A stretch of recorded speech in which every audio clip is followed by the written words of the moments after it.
Hello students, welcome to R1 institute. अभी हम देखने जा रहे हैं केमिकल बॉन्डिंग का एक बहुत इंपॉर्टेंट टॉपिक है जिसका नाम है बेंड्स रूल। अभी रूल होता क्या, पहले आपको समझाता हूं कि एग्जांपल से। अगर मैं आपको बोलूं, बताओ PCl5, ठीक, PCl3F2 और PCl2F3, इनका स्ट्रक्चर ड्रॉ, तो हम कैसे ड्रॉ करेंगे? तो सबसे पहले देखो, आपको पता है कि कैसे अगर स्ट्रक्चर दिया है, ठीक है, अगर कोई कंपाउंड दिया तो उसका स्ट्रक्चर कैसे ड्रॉ करते हैं। जैसे PCl5 का स्ट्रक्चर कैसे ड्रॉ करेंगे, तो वही तरीका है, आपने पढ़ा होगा स्टेरिक नंबर। तो स्टेरिक नंबर क्या है इसका? 5। क्यों? क्योंकि 5 Cl लगे हुए हैं। अगर 5 Cl को देखें, अच्छा यहाँ पे इसका स्टेरिक नंबर क्या है? 5। यहाँ पे क्या है स्टेरिक नंबर? 5 ही है, ठीक है। अब यहां पे अगर देखें तो 5 Cl लगे हुए हैं, तो अगर इन 5 Cl को मुझे अरेंज करना है तो कैसे अरेंज करूंगा? ठीक है, आपको पता है स्टेज नंबर 5 है तो एक S होगा, 3 P होगा और 2 D होगा, ठीक है, 3 P और 1 D, सॉरी, ठीक है। तो हर एक केस में क्या बनेगा?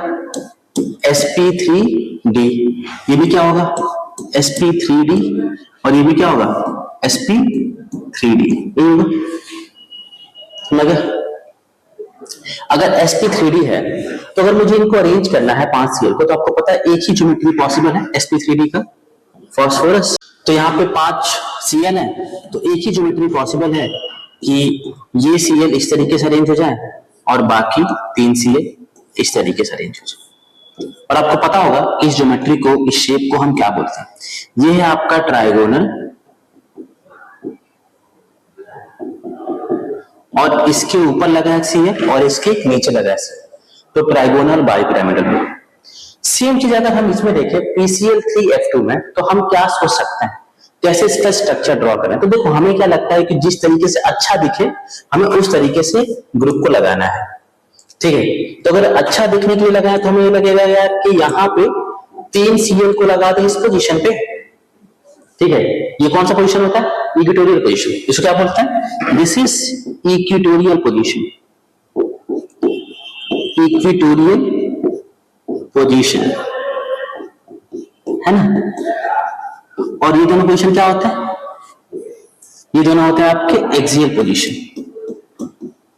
तो हमें क्या लगेगा कि अगर 3 Cl लगाना है तो 3 Cl को लगा दें हम लोग इक्वेटोरियल पोजीशन पे और 2 Cl को, 2 F को लगा दें हम लोग एक्सियल पोजीशन पे, वैसे अच्छा दिख रहा होगा। सेम चीज यहाँ पे PCl2F2 में 2 Cl को लगा दें हम लोग एक्सियल पोजीशन पे और 3 Cl को लगा दें हम लोग इक्वेटोरियल पोजीशन पे, ठीक है। हमें ये लग सकता है, लेकिन नहीं। अब किसको कहां पे लगाना है ये आपका नॉर्मल स्ट्रक्चर नहीं है। आपको पता होना चाहिए कि यहाँ पे जो एंगल होता है, जो एक्सियल का जो इक्वेटोरियल से बनता है, ये एंगल होता है 90 डिग्री, और इनके बीच में जो एंगल बनता है, ये तीनों एंगल जो तीनों आपके इक्वेटोरियल होते हैं, ये एंगल होता है आपका 120 डिग्री। तो हम कहीं पे लगा सकते हैं, तो कहां पे लगाएंगे? तो एक रूल आता है जिसको बोलते हैं बेंड्स रूल। बेंड्स रूल ये बोलता है कि अगर लगाना है ग्रुप को तो कैसे लगाएंगे। तो इसने क्या किया, बेंड्स रूल ने sp3d को 2 पार्ट में डिवाइड किया। इसने बोला कि देखो, sp3d को मैं 2 पार्ट में डिवाइड करता हूं। एक है आपका sp2 और एक है आपका sp2 और दूसरा है आपका pd, ठीक है। एक sp2 और दूसरा क्या हो गया? pd।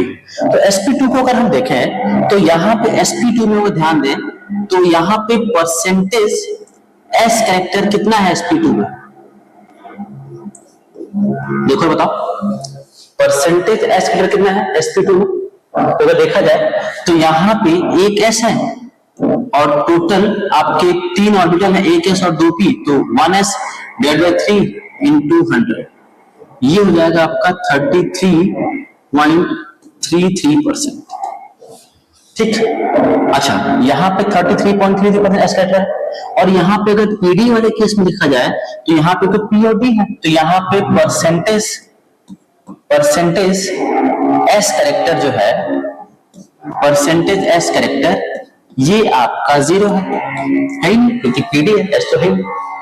तो बेंड्स रूल क्या बोलता है कि जब भी आपके ग्रुप्स अलग अलग हैं, एटम अलग अलग है, तो हमेशा जो मोर इलेक्ट्रोनेगेटिव एटम होता है, जो मोर इलेक्ट्रोनेगेटिव एटम होता है, इसका क्या कहना है कि Bent's rule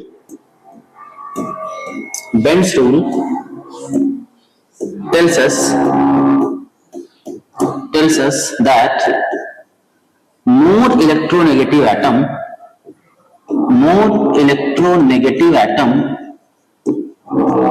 tends to occupy where percentage S character is less, S character is less। अब क्वेश्चन ये है कि हम कैसे समझेंगे कि कहां पे परसेंटेज किस पोजीशन पे कम होगा।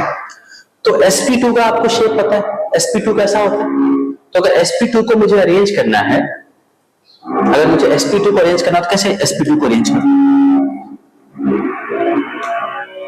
sp2 को कैसे अरेंज करना है, ठीक है, ये इस तरीके से होता है, ये sp2 है,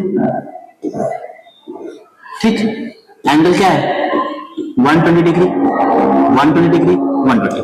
तो आपको जो दिख रहा होगा ट्राइगोनल बाइपिरामिडल शेप, तो उसमें ये जो बॉन्ड आपको दिख रहे होंगे, ये कौन से हैं, ये वाले आपके sp2 है, और इसके ऊपर और इसके नीचे क्या है, तो ये sp2 ऑर्बिटल है, ये sp2 ऑर्बिटल है, और ये sp2 ऑर्बिटल है, और ये क्या आपका pd है, और ये pd है, यही है दोनों।